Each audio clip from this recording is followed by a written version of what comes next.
For more than a decade, Germany lived with a quiet but dangerous gap in its ground-based air defense. When the Gepard anti-aircraft gun was retired, the Bundeswehr effectively lost a mobile shield against low-flying threats. At the time, this seemed acceptable. High-end air defense systems and a belief in uncontested airspace shaped German planning. Today, that assumption has collapsed. The rise of cheap drones, loitering munitions, and massed low-altitude threats has forced Germany to confront a hard question. How does the Bundeswehr protect its forces when air superiority can no longer be taken for granted? This is the context in which Skyranger 30 has emerged. For German audiences, it is not just another procurement program. It is a test of whether the Bundeswehr has truly absorbed the lessons of modern warfare. The war in Ukraine has demonstrated that drones do not need to be advanced to be lethal. They only need to be numerous, persistent, and cheap. Against such threats, long-range missiles are inefficient and economically unsustainable. This reality has pushed Germany back toward a concept it once mastered: short-range air defense built around guns, sensors, and rapid reaction. The return of short-range air defense is not a nostalgic revival of Cold War thinking. It is a response to a transformed battlefield. Medium and long-range systems such as Patriot or Iris-T SLM are essential, but they are not designed to sit with maneuver units or protect logistics hubs from constant drone harassment. The gap between high-altitude interception and ground-level protection is precisely where modern conflicts are being decided. Germany's planners now recognize that without a credible short-range layer, every armored brigade, supply column, and forward headquarters remains vulnerable. Gepard's legacy looms large in this debate. The system proved its worth decades ago, and has once again demonstrated effectiveness when reintroduced into active combat elsewhere. Its success was never about range or sophistication. It was about reaction speed, fire density, and the ability to engage targets repeatedly at low cost. The lesson for Germany is uncomfortable but clear. Missiles alone cannot solve the drone problem. Any serious solution must include guns, supported by modern sensors and integrated command systems. Skyranger 30 reflects this logic. Its 30mm cannon, firing programmable airburst ammunition, is optimized for engaging small, agile targets at short distances. This is not about shooting down aircraft at altitude. It is about destroying drones before they can observe, strike, or overwhelm defenses. Each engagement costs a fraction of what a missile intercept would require. For a Bundeswehr that must plan for sustained operations rather than symbolic capability, this matters. The emphasis on hard kill effectiveness resonates strongly with German audiences. There is a growing skepticism toward concepts that sound impressive but struggle under real battlefield conditions. Skyranger's value lies in its practicality. It can fire continuously, react within seconds, and remain effective even when facing saturation attacks. Against drone swarms, this is not a luxury, but a necessity. However, a gun without eyes is blind. This is where radar becomes the decisive factor, and where the integration of SPEXER is strategically important. Detecting small drones against cluttered backgrounds is one of the hardest challenges in modern air defense. Urban environments, terrain masking, and electronic noise all degrade performance. SPEXER is designed to address precisely these problems, providing reliable detection and tracking of low-signature targets. For German viewers, the radar story carries additional significance.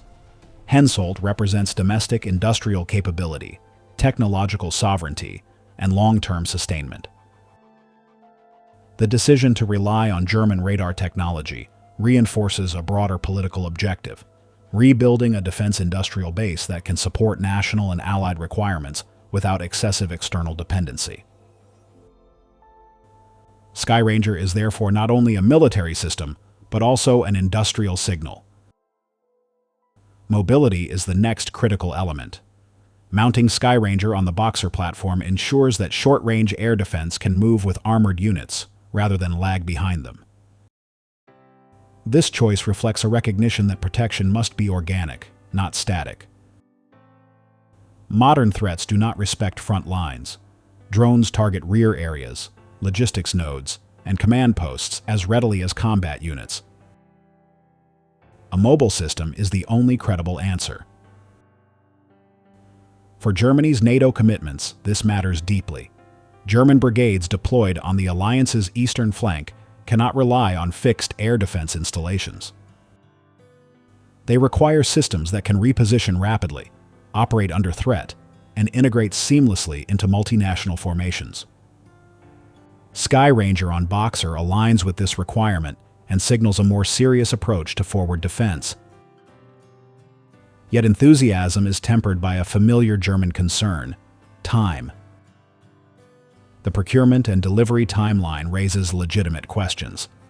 Verification models, testing phases, and incremental fielding mean that full operational capability remains several years away. For a public increasingly aware of security risks, this gap is troubling. The system appears well designed, but capability delayed is capability denied. German audiences are acutely sensitive to this issue, having seen other programs struggle with schedules and cost overruns.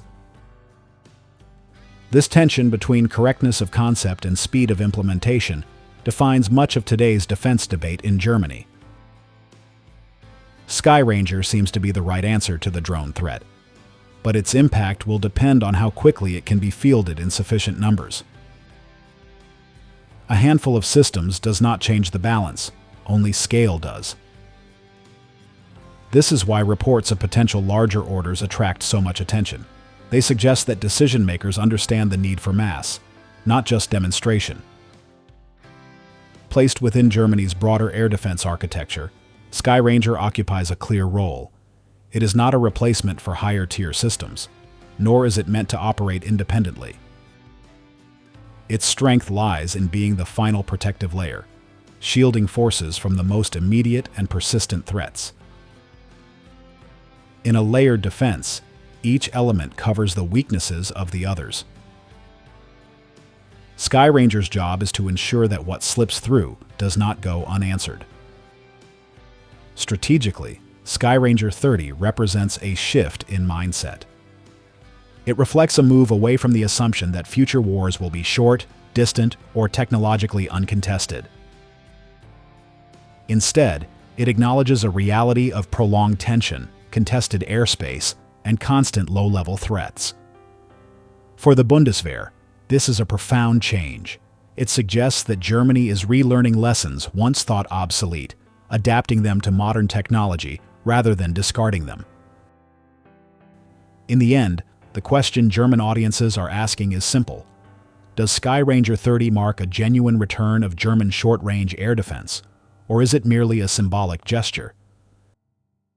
The answer depends less on technical specifications and more on political will, production capacity, and operational integration. The system itself appears sound. The concept is validated by real combat experience. What remains uncertain is execution. Skyranger 30 is therefore more than a weapons platform. It is a measure of how seriously Germany now takes the reality of modern warfare. If fielded at scale and integrated effectively, it could close a dangerous gap and restore a capability the Bundeswehr urgently needs. If delayed or limited, it risks becoming another example of recognizing the problem without fully solving it. For a country reassessing its role in European security, that distinction matters more than ever.